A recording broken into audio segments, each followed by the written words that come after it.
Ladies and gentlemen, Mr. Cropper here. I'm sure that you've all heard something about the idea that economic decisions are not as rational as we once thought they were. We used to model economics on the idea that everybody in the market's rational, but it turns out they're less rational than we thought upon closer study.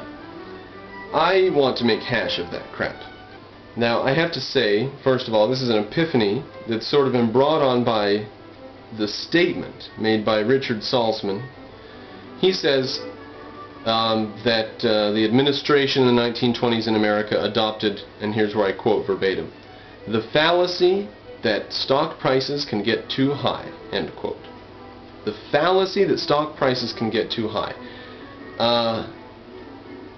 Now, just accepting that premise and then looking at the implications of that, just as implausible as it seems, as implausible as we all may take it to be at first, we say, well, obviously stock prices can get overvalued, it's called a bubble.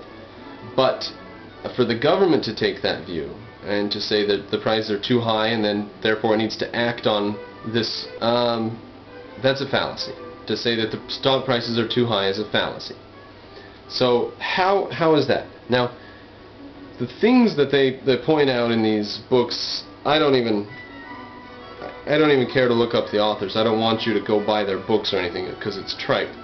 But the things that they point out, and even The Economist a couple years ago had a little article about how, let's see, there's a book called Freakonomics, I think.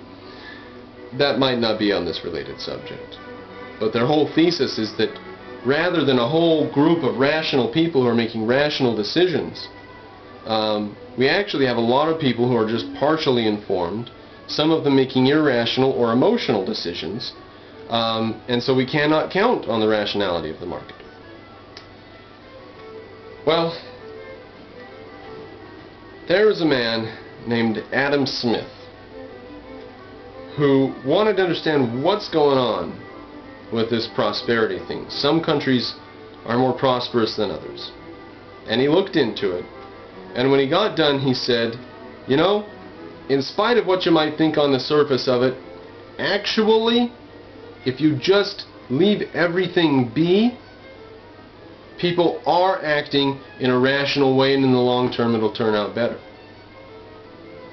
So Adam Smith's whole point in this wonderful book here called The Wealth of Nations, his whole point was that people are rational in their choices that they make in the economy, in spite of the fact that individually they are irrational. In spite of the fact that there might be bad decisions made in this case or that case, or in a quarter of all cases, or in 89 to 100% of all cases might be a mistake in a given instance. But in spite of that, rationality is the result of an unregulated free market.